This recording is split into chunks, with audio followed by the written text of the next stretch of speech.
जय हिंद दोस्तों। चलिए देखते हैं क्लास 10 के मैथमेटिक्स का प्रश्नावली 5.2 का ये 16 नंबर का हिसाब है। तो 16 नंबर का यहाँ पर प्रश्न कहता है वह एपी ज्ञात कीजिए जिसका तीसरा पद 16 है। वह एपी ज्ञात करना है जिसका तीसरा पद 16 दिया हुआ है और कहता है कि सातवां पद पांचवें पद से 12 अधिक है और इस एपी का जो सातवां पद है वो पांचवें पद से 12 अधिक है। तो उसी एपी का यहाँ पर क्या कर रहा है कि वह एपी ज्ञात कीजिए। यहाँ पर एपी निकालना है। तो एपी निकालने के लिए सबसे पहले हम क्या करेंगे, देखेंगे कि यहाँ पर क्या सब दिया गया है। तो लिखेंगे हल दिया है। तो यहाँ पर दिया गया है जिसका तीसरा पद 16 है, यानी A3 बराबर दिया गया है 16। अब हम जानते हैं कि A3 को हम लिख सकते हैं A प्लस 3 में से 1 घटाएंगे 2D बराबर में ये कितना होगा 16। इसको मान के रखना है समीकरण 1। फिर देखिए पुनः क्या कहता है कि सातवां पद पांचवें पद से 12 अधिक है। जैसे यहाँ पर मान लेते हैं क्या है, सातवां पद को A7 लिखेंगे और पांचवा पद है, पांचवा पद को A5 लिखेंगे। तो अब जैसे दोनों को बराबर करना है तो क्या कहता है कि इसका जो सातवां पद है वो इसके पांचवें पद से 12 अधिक है। ये क्या है, पांचवें पद से ये 12 अधिक है। यानी कहने का मतलब अगर ये 10 होगा तो सातवां पद इससे 12 अधिक है तो ये 22 होगा। समझ में आ जाएगा लगभग में। तो यहाँ पर क्या करा कि इस एपी का जो सातवां पद है पांचवें पद से 12 अधिक है। अगर हम सिंपल भाषा में पांचवा पद को 10 मान लेते हैं, इसका जो सातवां पद है 10 से 12 अधिक है, यानी कितना होगा 22 होगा। तो अब देखिए पुनः क्या कहता है, सातवां पद को क्या लिखेंगे A7, उसके बाद इधर पांचवें पद को क्या लिखेंगे A5। तो इसका जो सातवां पद है पांचवें पद से 12 अधिक है। तो दोनों को बराबर करने के लिए क्या करेंगे, जैसे अब ये दोनों को बराबर करने के लिए क्या करेंगे, या तो इधर 12 को जोड़ देंगे तो बराबर हो जाएगा, या तो अगर 12 को इधर नहीं जोड़ेंगे इधर घटा देंगे तो ये दोनों बराबर हो जाएगा। इसलिए हम यहाँ पर क्या करेंगे, इधर 12 को जोड़ देते हैं, दोनों तरफ क्या हो जाता है बराबर हो जाता है। इसलिए सातवां पद और पांचवा पद दोनों को बराबर करेंगे तो A5 में क्या करेंगे 12 को जोड़ देंगे। अब आगे देखते हैं, ये सातवां पद को लिख सकते हैं A प्लस 7 में से 1 घटाएंगे 6D बराबर, ये पांचवा पद है पांचवा पद को लिख सकते हैं A प्लस 5 में से 1 घटाएंगे 4D प्लस में 12। अब इसी को सरल करते हैं तो A प्लस ये 6D है, ये प्लस में ये है इधर आएगा माइनस में A।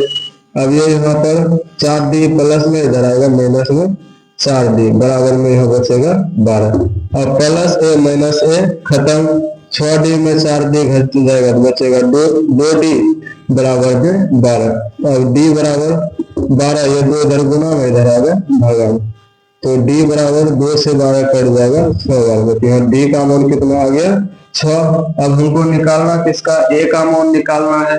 तो A का मान निकालने के लिए क्या करेंगे, D का मान रख देंगे समीकरण 1 में। तो लिखेंगे समीकरण 1 से, तो समीकरण 1 यहाँ पर दिया हुआ है A प्लस 2D बराबर में 16। तो A प्लस 2 गुना D का मान यहाँ पर निकला 6 बराबर 16। तो A प्लस 6 गुना 12 बराबर में यह होगा 16। A बराबर 16, ये प्लस 12 इधर आएगा माइनस 12, यानी यहाँ पर A का मान जो है A बराबर यहाँ पर निकलेगा 16 में से 12 घटेगा 4, ये निकल गया A का मान निकला।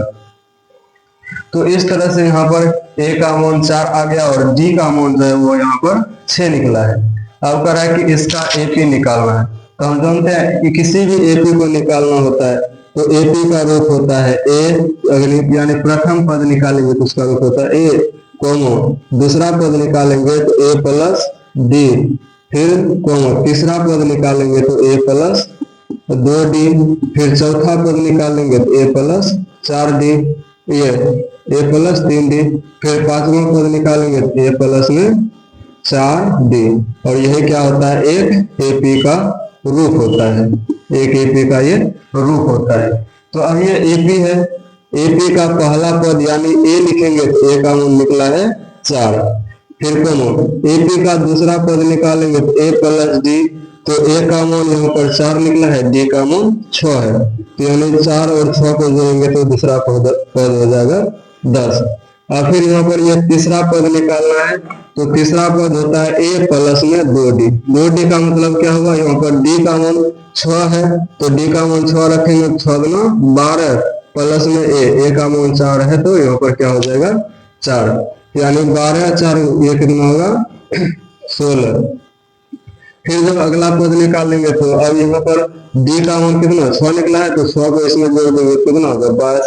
फिर इसमें 100 को जोड़ेंगे तो अगला निकलेगा 28। फिर इस तरह से जोड़ेंगे तो अगला आएगा 34। यही डैश डैश डैश क्या निकलेगा, एक तरह का एपी निकलेगा। तो यहाँ पर कह रहा था कि वह एपी ज्ञात कीजिए, यानी वह एपी बराबर क्या होगा 4, 10, 16, 12, 28, 34, डैश डैश, ये आगे भी निकल सकता है।